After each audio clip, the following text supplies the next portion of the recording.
how to design to avoid a DA. I'm like a squealing pig in mud when people come to me with that question. I absolutely love it because I honestly believe that the majority of people, note, I did say majority of people, should not be going down the DA path.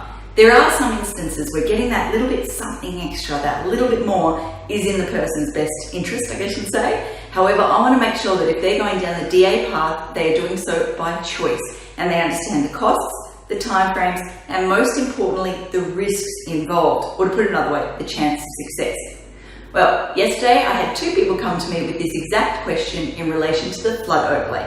The first guy had just been out and put an offer on a property, and then he'd seen our picker, it was called 10 Biggest Mistakes video, and realised that overlay and float was one of those mistakes. So he jumped on the phone and went, oh bugger, what do I do? What are my options? How do I avoid a town planning application? How do I make this work? Now that's my best case scenario. If I can get to you before you've bought the property, that's brilliant. Because if you don't like my advice, it's quite simple. You walk away from the property. The second person had just started the design phase and now is time to ask questions. That's the second best scenario. I prefer that than rather at the end when you've designed the whole thing, you're emotionally attached to it and you don't want to make changes. Anyway, after sitting there and typing out the exact same advice twice in a row within the space of a matter of an hour, I was like, yeah, I think this is telling me something. I think this is our FAQ Friday video topic for this week, which is great because I've been sitting there all week going, yeah, I could talk about that, I'm going to talk about that. I'm not really feeling any of them. The universe just spoke to me. I love it when it does that. It handed me the topic on a silver platter. So anyway, if this sounds like it's something that interests you, stick around. Okay, so as I said in the intro, today we're going to talk about how to design to avoid a DA on a flood-affected site. So the first thing we need to discuss is the 3/4 types of flooding. Technically, there is only 3 types. So the first one will go BR125, C/W12, oh, got my numbers around the wrong way, 5, and then OF. I will explain these, so don't freak out. So BR, Brisbane River, sounds pretty self-explanatory. So it's water that's backing up as a result of Brisbane River being flooded and overloaded. Categories 1 to 5. CW, creek/waterway flooding, category 1 to 5, really messy writing, work with me. And the last one, overland flow. So creek waterway is obviously water coming from the creeks backing up on properties. Overland flow is water as it comes from the sky and basically forms channels as it works its way down to the creeks and the river. Now, I did say 3/4. You will sometimes hear me talk about a 4th category, the coastal hazard overlay flooding. That's flood water that's backing up from storm surge, so basically Moreton Bay. Technically, that's covered by a different overlay, so I'm not going to talk about it today. Today, we're just going to focus on these 3 here. Now, the first thing, there is 2 separate exclusions, get out of jail cards that we need to talk about here. The first one, Cat 5. Okay, so I mentioned up here with Brisbane River and with creek/waterway, we have 5 separate categories. Category 1 is the scariest. It's the highest level of water, the fastest flowing water, all that sort of stuff. Category 5 is, in super simple terms, more theoretical flooding, potential future flooding. So it's kind of unrealistic to think that we've had the worst flood we will ever see in history. At some point, we are going to have a bigger flood than, say, January 2011. Category 5 is there to manage expectations and make people realise that there could be worse flooding in the future. However, because it's kind of potential, theoretical, kind of apocalyptic, I guess you'd call it, flooding, council's requirements or rules don't actually cater for it. So, if your property is affected by Category 5 flooding in the Brisbane River or the creek/waterway, totally ignore it. Move on, like I said, get out of jail. What's this thing on Monopoly? Get out of jail, collect $200, pass go, whatever it is, that's what you can do there. Okay, and number 2, we're going to go less than 25 metres squared. 25 metres squared? What, you might be saying? Yeah, we don't know. So we had a job in West End a couple of years ago where we put this question to council. So it was a 2-storey extension. We were doing maybe a 20-25 square metre extension downstairs and the same thing upstairs. And we were like, you're a council, can we go 25 square metres site cover? Because site cover is roof area, so therefore you're only counting each level 1, or the levels once. Yeah, or does it have to be GFA? So do we need to count the levels independently, in which case we're like 40-50 square metres? Council came back and went, yeah, the scheme's not exactly clear on that one, So let's be safe, let's go GFA. Unfortunately, that obviously didn't work to our advantage. But yeah, if you can keep your extension to less than 25 square meters in area, then you can, again, bypass jail. I should come up with the correct term, shouldn't I? You get what I'm saying, that monopoly term, you're free, you can go, you can do whatever you like. So, if you're in categories 1 to 4 in the Brisbane River or the Creek Waterway, or if you're overland flow and your extension is more than 25 square metres, then if you want to design to avoid a DA, your option, or your only pathway that you can go down really, is to comply with the acceptable outcomes within the Flood Overlay Code.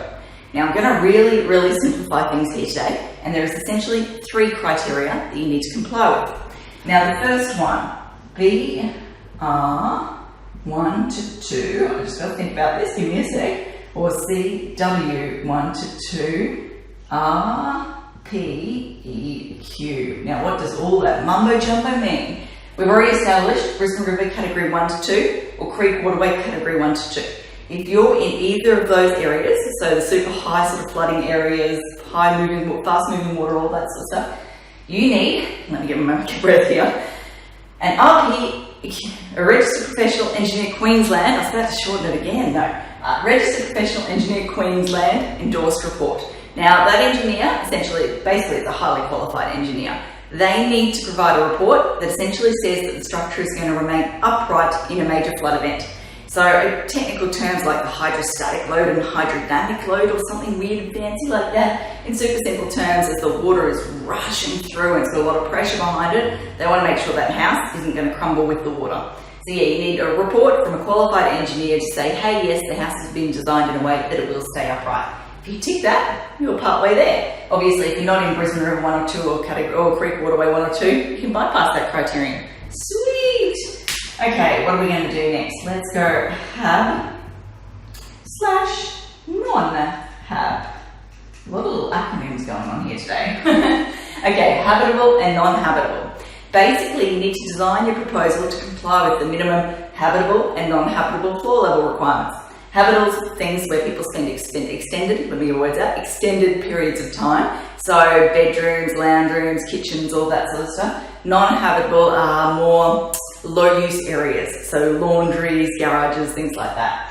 So now, here's the trick. If you're in Brisbane River or Creek Waterway and you're a standard sort of size lot, so not a massive 1,000 square metre plus sort of lot, then Brisbane City Council provides that data more often than not for you in the form of the Floodwise Property Report. If you don't know what they are, go back, actually I'll include it as a link below this video to a previous video that where we basically walked through how to find that document and how to interpret the document. So yeah, you can go to the Floodwise Property Report, look it up, it'll tell you what those 2 levels need to be. Super simple terms, it's generally the highest water level plus 300 mils clearance and plus 500 mils clearance. Now, the problem is overland flow path, or if you're, so basically if your property is affected by an overland flow path, or if you're a really large lot, yeah, council doesn't provide that data, unfortunately. They just don't have that level of information. So what does that mean? Well, it means the onus is on you to engage a hydraulic engineer to prepare a report that determines what those levels are. Yeah, it costs more. As a guide, maybe $2,000-3,000 as a general sort of guide. A little bit of a tip there, if you have some recent sort of development in your area, and when I say recent, it needs to have been lodged and approved by council within the last 4 years, or I shouldn't say lodged, I should say approved. No, I should say lodged, but not approved. So basically it needs to have been lodged under the current planning scheme. So if you can basically jump on PD Online, and again, I'll include a video link to explain how to do that. If you jump on PD Online, have a look at the surrounding areas, find any applications where they're in the same sort of, if it's an overland flow path, the same overland flow path that have been lodged within the last 4 years, then hey, they should have a hydraulic report that you could use. You can't use it for the purpose of your application because there's copyright issues, all that sort of stuff, but you could have a read of it. You could go, well, hey, Joe next door had to be a metre off the ground to comply with the non-habitable requirement. Pretty sure I'm going to have to do the same. So you can look at that to get some initial advice if you're just looking at purchasing the property. But the safest bet, always have a chat to a hydraulic engineer, and we can definitely give you some contacts if you need that information. Now, point number 3. What was point number 3? That's it. Undercroft. So, if you are within Creek Waterway 1, 2 or 3, so Creek Waterway categories 1, 2 or 3, or the mapped overland flow path, you need to comply with the undercroft requirements. Those requirements specify that you need to be either 1.5 metres off the ground or 2.5 metres off the ground, depending on the velocity of the water, the type of water that's affecting the property, all that sort of stuff. I personally have never seen a 2.5 situation. They are very, very rare, but they do exist. They will come up at some point. More often than not, it is actually 1.5 that you need to comply with. Now, the purpose of those undercroft requirements is essentially to allow the water to continue to flow through the property, and more importantly, once the water has subsided, to allow people space to crawl under the buildings to clear out the debris. So basically, after a flood event, they want to ensure that our city can actually recover a lot more quickly, and one of the ways that we speed up recovery is allowing people access to be able to remove the, I was going to say a naughty word there, the debris. There's the correct word. The debris that's built up under the house. So yeah, the purpose of the undercroft requirements, you now understand that, typically 1.5, sometimes 2.5 metres in height. That is a game changer for most people. So you might find your non-habitable or your habitable requirements say you only need to be, let's say, 20 centimetres off the ground. Nothing too crazy. 1.5. That's crazy. That's when you start having like the spaceship houses that just stick out. You go through Rockley and Darra, they're all sticking up on stilts. They look ridiculous. But that's why. So, like I said, you can comply with those 3 separate requirements where relevant, keeping in mind, like I said, that's BR and CW only. That one's CW123 and overland flow only. Then you're sweet, happy days, you bypass town planning. If you can't do that, or if you can't use one of the exemptions or get out of jail cards, then you're looking at a DA. I can tell you now, very, very hard to get around that without basically through a DA, you're wasting time and money going through an application to try and bypass that requirement. You are 99.99999% of the time wasting your time and money going down that path. Put simply, in the next flood event, council wants to make sure that their backsides are covered. They want to make sure that when the next inquiry happens, which, hey, is inevitable, we live in a floodplain, we're going to flood, that they can't be hauled up in front of the jury, in front of the media and all that sort of stuff and said, why did you break the rules? Why did you let people build below the flood level? They want to sit there and go, we stuck to the flood level requirements and rules. It's not our fault. So you will struggle. It is almost virtually impossible to get council to agree to go below those levels because they don't want to hang themselves. Come on. Undercroft requirements, that is pretty much the only area where it is worth lodging a DA. So at the moment, from our experience, you can typically get that 1.5 undercroft requirement down to 1 metre. So yeah, if you're prepared to spend, let's say, a few $1,000s going through a town planning application, actually probably a bit more because council's house fee, okay, so $1,840 for council, yeah, you're probably looking at maybe close to $4,000 by the time you pay our fees or a private planner. So if you're prepared to spend that money and the time, maybe a couple of months in council, then yes, you can lodge a DA for that. But you're only going to gain half a metre. Yeah, I don't know whether it's worth it. For some people it is, some people it's not. It's early, I need to go back to bed. But hopefully that video has helped. Anyway, moral of the story, I love, you know my pig in mud analogy at the beginning, I love getting people out of DAs. So if you've got a site, ideally, if you're looking at purchasing a site, I would love to hear from you if you'd like to know if we can get you out of a DA. Anyway, until next time, thanks for watching. For all you red tape lovers out there, I have one thing to say. Well, no, actually, I've got 3. Number 1, the advice provided in these videos is general in nature. It's not site specific. You would be a silly Billy to go and make financial decisions based on this advice without first checking with the town planner. Don't be a silly Billy. Number 2, Brisbane town planning is in no way linked to Brisbane City Council. The views expressed in these videos are my own, not council's. So if you don't like them, blame me, not council. Number 3, what was my number 3? Oh yeah, the views expressed in these videos are accurate at the time of recording. If you're watching this video back 10 years from now, the views may not be so accurate. That's all.